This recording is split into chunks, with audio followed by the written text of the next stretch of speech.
Hello मेरे प्यारे साथियों, कैसे हैं आप सब। उम्मीद करता हूं कि बहुत ही अच्छे होंगे और अच्छे तरह से अपने पढ़ाई कर रहे होंगे। आज केमिस्ट्री का लेक्चर नंबर 3 है। लेक्चर नंबर 2 में आप सभी को 8 से लेकर 13 तक के सब्जेक्टिव क्वेश्चंस को पीडीएफ के माध्यम से सॉल्व करवा दिए थे।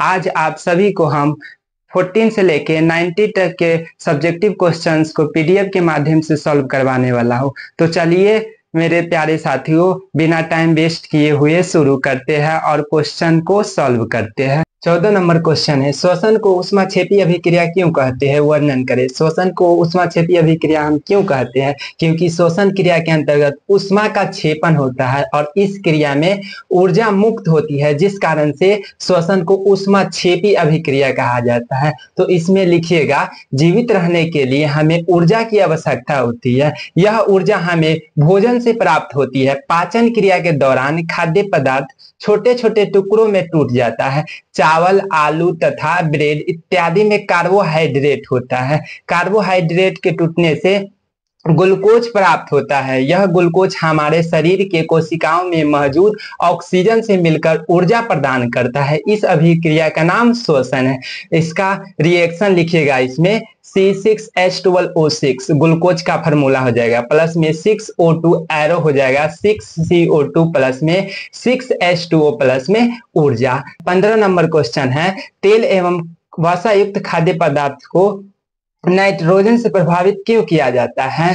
तेल एवं वसायुक्त खाद्य पदार्थ जो होता है उपचयित हो जाता है, जिस कारण से तेल एवं वसायुक्त खाद्य पदार्थ को नाइट्रोजन से प्रवाहित किया जाता है। जितने भी चिप्स के पैकेट होते हैं, कुरकुरा के जितने भी पैकेट होते हैं, सभी के पैकेट में नाइट्रोजन गैस को भरा जाता है। नाइट्रोजन गैस को ही क्यों भरा जाता है? क्योंकि उपचयित खाद्य पदार्थ उपचयित न हो, खाद्य सामग्री उपचयित न हो, उपचयित होने से बचाने के लिए सभी में नाइट्रोजन गैस को भर दिया जाता है, जिससे उपचयित न हो खाद्य सामग्री।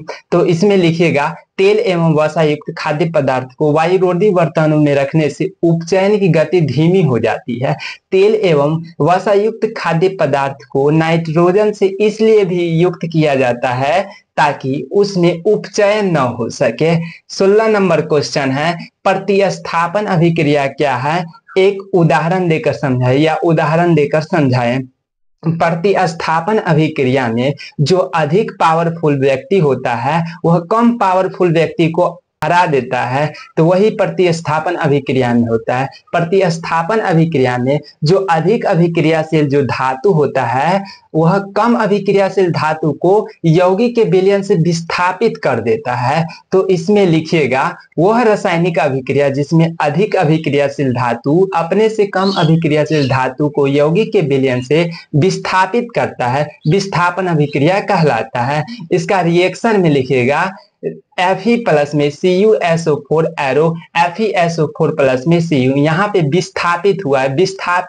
विस्थापित अभिक्रिया का एग्जाम्पल क्यों विस्थापन अभिक्रिया प्रतिस्थापन अभिक्रिया में क्यों है? क्योंकि जो प्रतिस्थापन अभिक्रिया होता है यह विस्थापन अभिक्रिया के तरह ही कार्य करती है, जिस कारण से विस्थापन अभिक्रिया का एग्जाम्पल होगा वही प्रतिस्थापन अभिक्रिया का एग्जाम्पल हो जाएगा। यहाँ पे लोहा है, Fe प्लस में CuSO4 कॉपर सल्फेट है, तो यहाँ पे लोहा जो है यह अधिक अभिक्रियाशील धातु है, कॉपर को विस्थापित कर देगा, तो इसमें हो जाएगा, यहाँ पे ऐड हो जाएगा FeSO4 यानी कि आयरन सल्फेट हो जाएगा, और प्लस में यहाँ विस्थापित जो विस्थापित होता है वह बाहर होता है, तो यहाँ पे कॉपर विस्थापित हो जाएगा, Cu हो जाएगा। 17 नंबर क्वेश्चन है, ऊष्माशोषी अभिक्रिया की उदाहरण सहित परिभाषा दीजिए।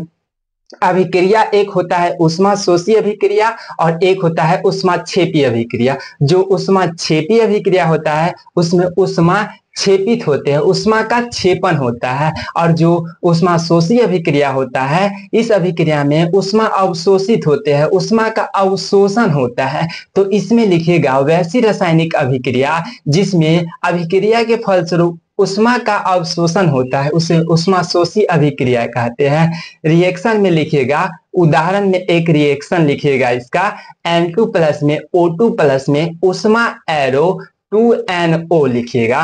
18 नंबर क्वेश्चन है, संगमरमर का रासायनिक सूत्र तथा उसके बनने की अभिक्रिया बताएं। संगमरमर का रासायनिक सूत्र CaCO3 होता है, जिसे कैल्शियम कार्बोनेट कहा जाता है। और जो कैल्शियम कार्बोनेट होता है, इसका फॉर्मेशन बुझा हुआ चूना और कार्बन डाइऑक्साइड से होता है। तो डिटेल में लिखिएगा इसका डेफिनेशन। संगमरमर को कैल्शियम कार्बोनेट कहते हैं। इसका रासायनिक सूत्र CaCO3 है। इसके निर्माण की अभिक्रिया इस प्रकार है, और यहाँ पे लिखिएगा बुझा हुआ चूना CaOH2, कैल्शियम हाइड्रोक्साइड को बुझा हुआ चूना कहा जाता है, और प्लस में carbon dioxide arrow CaCO3 plus में H2O। 23 नंबर क्वेश्चन है, संक्षारण किसे कहते हैं? 2 उदाहरण दे। संक्षारण, लोहे पर जंग लगना ही संक्षारण कहलाता है, या जब लोहे के वस्तुओं को आर्द्र वायु के संपर्क में रखा जाता है तो लोहे की वस्तु संक्षारित हो जाती है, इस प्रक्रिया को ही संक्षारण कहा जाता है।